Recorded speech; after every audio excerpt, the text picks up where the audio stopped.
European യൂണിയനിൽ നിന്നും ഇസ്രായേലിനെ പുറത്താക്കണം, എല്ലാ കരാറുകളും റദ്ദ് ചെയ്യണം എന്ന കടുത്ത ആവശ്യവുമായി സ്പെയിൻ രംഗത്ത് വന്നതിൻ്റെ പിന്നാലെ ഹംഗറിയും ഇസ്രായേലിനെതിരെ, ബെഞ്ചമിൻ നെതന്യാഹുവിനെതിരെ രംഗത്ത് വന്നിരിക്കുകയാണ്.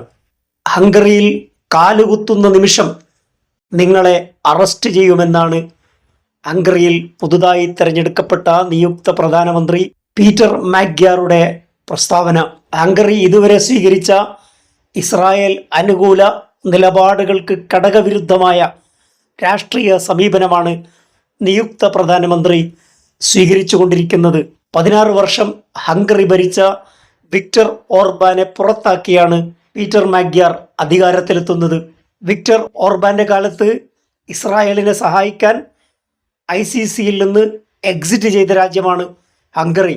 ICCയിൽ നിന്ന് പിന്മാറാനുള്ള വിക്ടർ ഓർബാന്റെ തീരുമാനത്തെ അട്ടിമറിച്ചുകൊണ്ട് ഇപ്പോൾ ICCയിൽ അംഗമായിരിക്കുകയാണ് ഹംഗറി. ഇതോടുകൂടി ഇസ്രായേൽ പ്രധാനമന്ത്രി ഹംഗറിയിൽ വന്നാൽ അറസ്റ്റ് ചെയ്യുക എന്നത് നിയമപരമായ ബാധ്യതയാണെന്നാണ് പീറ്റർ മാഗ്യാർ പറയുന്നത്. 1956 ഹംഗേറിയൻ വിപ്ലവത്തിൻ്റെ 70ാം വാർഷികത്തിലെ ക്ഷണിതാവാണ് ബെഞ്ചമിൻ നെതന്യാഹു. മുൻ ഭരണകൂടം അദ്ദേഹത്തെ ഈ പരിപാടിക്ക് ഔദ്യോഗികമായി ക്ഷണിച്ചിരുന്നു. ഔദ്യോഗിക ക്ഷണിതാവായ ബെഞ്ചമിൻ നെതന്യാഹു പരിപാടിയിൽ പങ്കെടുക്കാൻ ഹംഗറിയിൽ കാലുകുത്തുന്ന നിമിഷം അദ്ദേഹത്തെ അറസ്റ്റ് ചെയ്യുമെന്നാണ് നിയുക്ത പ്രധാനമന്ത്രി പീറ്റർ മാഗ്യാർ പറയുന്നത്. ഹംഗറിയുടെ ഈ കടുത്ത നിലപാട് ഇസ്രായേലിനും ബെഞ്ചമിൻ നെതന്യാഹുവിനും കടുത്ത പ്രതിസന്ധി സൃഷ്ടിക്കും. ഇത്തരമൊരു ഘട്ടത്തിൽ ഹംഗറി സന്ദർശിക്കുക ബെഞ്ചമിൻ നെതന്യാഹുവിന് പ്രയാസകരമായിരിക്കും, ദുഷ്കരമായിരിക്കും.